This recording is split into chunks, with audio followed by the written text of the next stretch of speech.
The Harvest. Ito, bagong play turn NFT game na naman, guys. Kung may extra time kayo, samahan mo ko, boss. Let's go!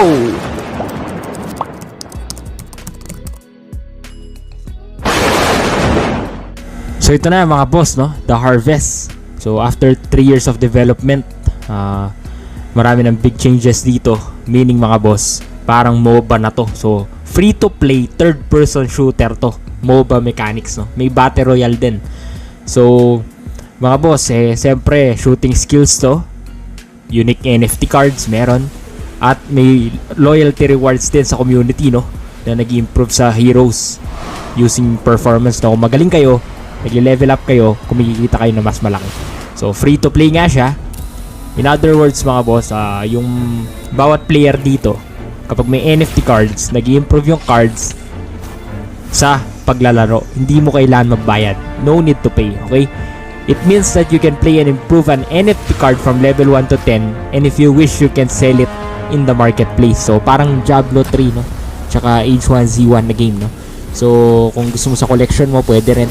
At parang games din na katulad ng Hearthstone, no?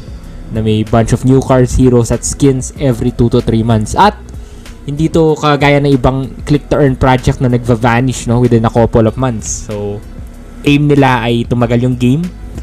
So ownership of assets ng mga players, and also siyempre may makukuha ka ng titiwang gameplay. Panoorin yung gameplay mga boss. Ang lupit din, no? Ganda ng gameplay. Pero siyempre nasa inyo pa rin ang desisyon, no? Disclaimer, your money, your choice. Nasa inyo pa rin ang desisyon. But look at the gameplay. It's so good, guys. So good. So you can truly own game assets, trade, sell, or collect if you prefer, no? So it's about shooting, strategic, and team play skills. So pwedeng multiplayer pa to. Pwede ka pang mamili ng hero mo, mag-build ka ng style sa cards, at lumabang ka, no? So this is a very, very interesting game, The Harvest, no? So perfect example dito mga boss ay pwede ka rin gumawa ng ng pay to win mechanics, no? So meron din development team dito na nag-adapt sila ng bagong changes, no? Nakasulat dito, win matches to get crypto, get virtual land. So it's a high-end shooter game that incorporates mobile mechanics, no? 4 teams against each other mga boss, 4 na team. At meron din ditong virtual land nga na sinabi ko kanina na inihintay natin. So you can see mga boss, marami ng scams ngayon and crappy games in the market, no? Kaya kailangan maingat tayo. So meron din dito, meron din mga iba't ibang heroes. Yan yung Duke, no? Tingnan mo, Drifters Commonwealth. Makita mo naman sa project kung talagang tatagal in the long term. Yung graphics pa lang, gameplay pa lang, tignan mo na. Pati yung Duke's devs, and also i-check nyo rin kung yung wallet, no? Naka-lock dev wallet, liquidity, no? Very important. Yung nag-private sale, naka-vesting ba, linear. So i-check nyo yan kung naka-cliff din, no? So yan yung NFTs. Titignan nyo, may ability cards, companion cards, skin, at calling cards, guys.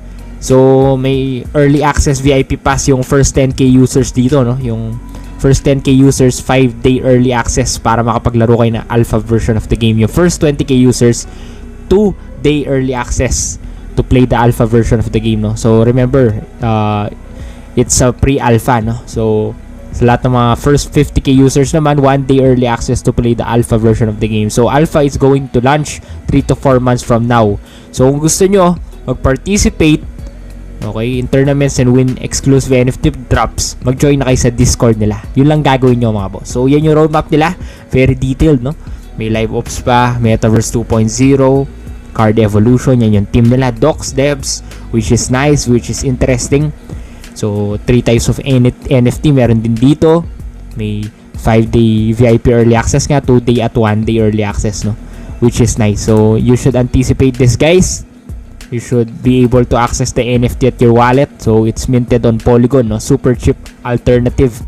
Another thing to consider mga boss, your first 20 on the leaderboard will play in our community gameplay session, no? Sa nasulat to sa white paper nila, very detailed. And also yung alpha malalanch 5 to 6 months, okay? Mauna yung pre-alpha sa alpha, okay?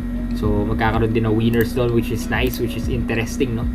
And also mga boss, siyempre, selected players lang yan. So, pag na-join na kayo sa Discord nila, pwede manalo kayo. Sayang din mga boss, no? So, yung mag-mint naman NFT sa Polygon, okay yan. So, alam nyo naman siguro yung Polygon. Kung hindi nyo pa alam yung NFTs, wait nyo yung program ko, March 20. Malapit na yan mga boss. Para alam nyo yung gagawin nyo when it comes to NFT projects, NFT games, no?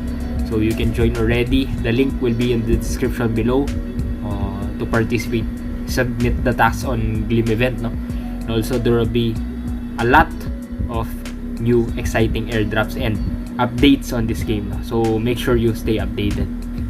So another thing to consider mga boss, no? Bukod sa ganyang kagandang NFTs, tingnan nyo naman mga boss, pati yung barrel. So hindi lang yung NFT, pati yung barrel. Lupit. So pati yung gameplay, tingnan nyo naman mga boss, no? Ang dami mong nagagawa dito, very interactive siya. So hindi ito yung tipo na game na isang click lang, gaganon na siya, no? Ito yung game na talagang maglalaro ka. So it's a very interactive game, no? So malupit din pati map, no? Tingnan mo. So ang pinaka gusto ko dito mga boss, gameplay, graphics, docs, devs. So okay yung tokenomics. Nakikita ko lang kung dito yung mga iba hindi pa aware sa Polygon, no?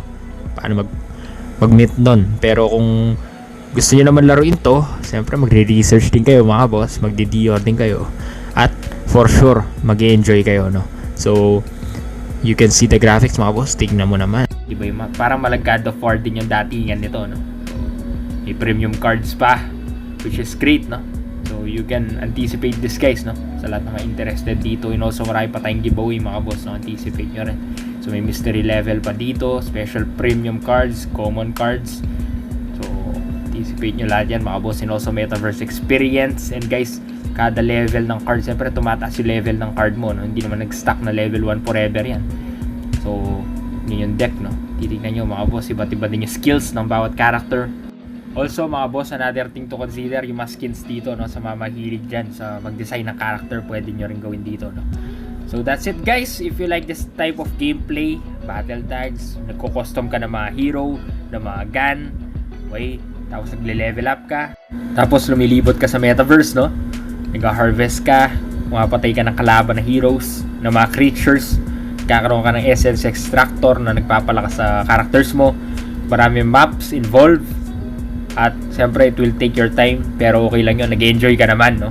Kung gusto mo yung nag-enjoy ka habang kumikita ka, at the same time maraming ginagawa, then you can try this one guys. So as you can see, ang dami ng white paper niya, no? Sobrang lupit, no? Pati white paper talagang pinaghandaan.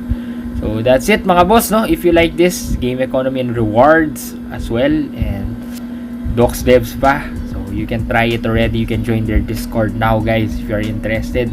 This is Danjo, the Capital Master, your number 1 NFT coach. Ingat kayo mga boss, and have a nice day mga boss. Mag-Dior muna kayo, lalo na sa papasok sa token. Yung token dito, HAR tsaka EOL.